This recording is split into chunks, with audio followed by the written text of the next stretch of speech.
Lord सगळ्यांना. मी आज तुम्हाला एक प्रभूचं वचन सांगत आहे, जी की प्रभू कधीच कोणासोबत भेदभाव करत नाही. तो कधी कोणाचा पक्षपात करत नाही. तर तो एक वफादार देव आहे. तो आपला सांभाळ करतो, तो आपली रक्षा करतो आणि जे बरोबर आहे त्याच्या सहाय्य मदत करतो प्रभू येशू. हालेलुया. तर आपण वचनमध्ये बघूया, प्रेरितमध्ये 10 त्याच्यामध्ये वर्सेस 34.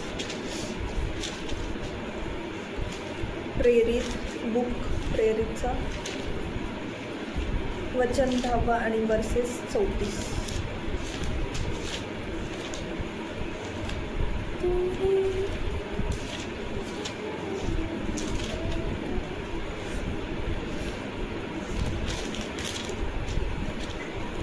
इथं काय लिहिले 34 मध्ये, तब पतरस ने कहा, अब मुझे निश्चय हुआ कि परमेश्वर किसी का पक्ष नहीं करता. आमेन.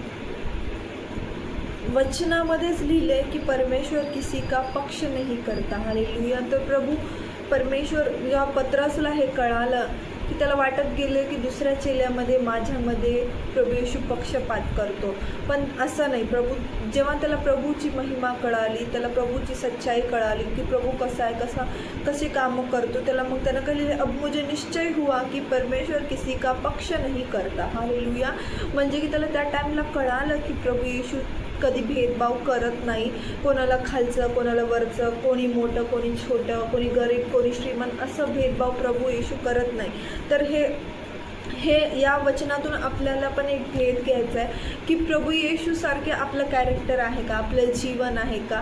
जर आपण आपल्यासोबत कोणी राहतं आहे, आपल्यासोबत आपल्याला कोणी मदत करतो आणि दुसरं कोणी मदत नाही करत आहे, या दुसरं कोणी आपल्याला तेवढं सपोर्ट नाही करत आहे, तर आपण भेदभाव करतो का? नाही करायला पाहिजे. जर आपण भेदभाव करतो तर प्रभू येशूला ही गोष्ट बिलकुल नाही आवडत की माझी मुलगी आणि माझा मुलगा, माझं जीवन त्याच्या लाईफमध्ये यायला पाहिजे. तर त्याने त्याचं जीवन वागत आहे, त्यानं भेदभाव करत आहे, त्यानं पक्षपात करत आहे, कोणाला उंच बघत आहे, कोणाला खाली बघत आहे, कोणाला गरीब बघत आहे, कोणाला श्रीमंत बघत आहे. तर असं जीवन प्रभू येशूला बिलकुलच आवडत नाही. पण आपण आज आपल्या लाईफमध्ये, आपल्या लोकांमध्ये, आपण जिथं वावरतो, आपण जिथं काम करतो, सेवा करतो, आपण स्टडी करतो, तिथं आपल्याला असं वाटते की हे सर मॅम माझ्यासोबत भेदभाव करतात, ते माझ्या क्लासमेटला जास्त मार्क्स देत आहेत आणि मला कमी मार्क्स देत आहेत.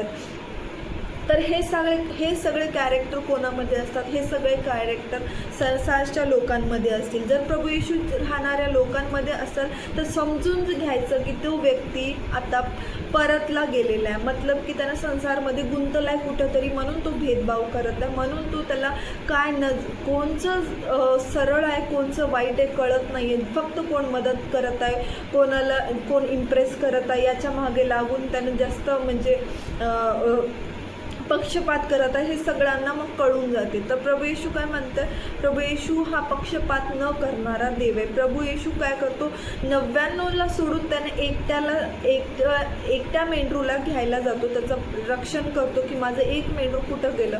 तर तो 99ला तसंच सोडून जातो का, पळत जातो का त्याने तिकडेच की माझं एकच मेंढरू कुठं हरवलंय गड्या आणि मी 99ला. त्यानं 99ला प्रोटेक्ट करतो, त्याला काहीतरी गाईडमध्ये ठेवतो, त्याचं प्रोटेक्शन करतो 99चं, आणि एकच्या मागे धावत जातो की माझं एक मेट्रो कुठं गेलं असं. हालेलुया. तर आपल्याला पण समजायला पाहिजे की जर सगळे माझ्याकडून दूर होत आहेत तर माझं रिझन काय, मी कुठं भेदभाव करत आहे का, मी पक्षपात करत आहे, हे आपल्याला समजायला पाहिजे. तर प्रभू येशू आपल्याला काय म्हणतो? एकमेकांशी प्रेम करा, ऑनर करा, रिस्पेक्ट करा. कोणाला मोठं समजू नका, कोणाला छोटं समजू नका, कोणाला गरीब श्रीमंत काही समजू नका. तर त्यांना एकमेकांविषयी प्रेम करायला शिका. जर आपणच भेदभाव करत राहिलो तर प्रभू येशूचं कॅरेक्टर आपल्यामध्ये दिसणार नाही. तर आपलं कॅरेक्टर दिसेल की आपण संसारमध्ये आता आपण आहे, संसारच्या गोष्टी मला अनुभवतो, आपण आता संसारच्या गोष्टीमध्ये वावरत आहोत, आपल्याला हे असं कळते.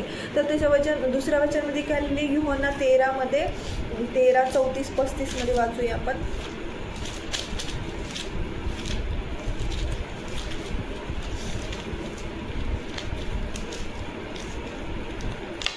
यूहन्ना 33 34 35. मैं तुम्हें एक नई आज्ञा देता हूँ कि एक दूसरे से प्रेम रखो, जैसा मैंने तुमसे प्रेम रखा है वैसा ही तुम भी एक दूसरे से प्रेम रखो। आमीन। यदि आपस में प्रेम रखोगे तो इसी से सब जानोगे की तुम मेरे चेले हो। आमीन। तो प्रभू काय म्हणतो, एक मी नवीन आज्ञा तुम्हाला देतो। 10 आज्ञा तर आपल्या आहेतच, पण प्रभू म्हणतो एक मी नवीन आज्ञा तुम्हाला देतो की एकमेकांविषयी तुम्ही प्रेम करा, एक दूसऱ्यांवर प्रेम करा, जैसा मैंने तुमसे प्रेम किया वैसे तुम एक दूसरे से प्रेम रखो।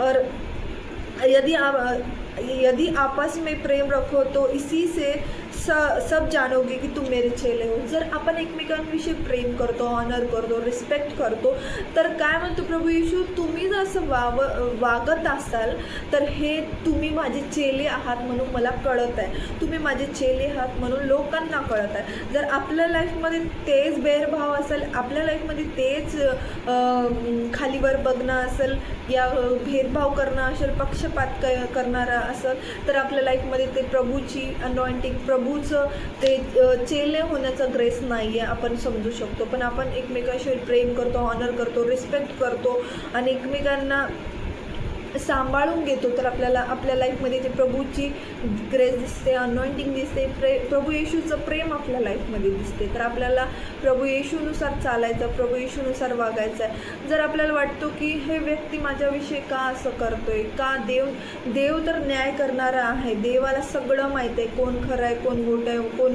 दिखावा करत आहे, कोण खरंच प्रेम करते, कोण कोणाला इम्प्रेस करण्यासाठी गोष्ट करत आहे, कोण कोणासाठी काय वागत आहे, हे सगळं काही प्रभू येशू जाणतो।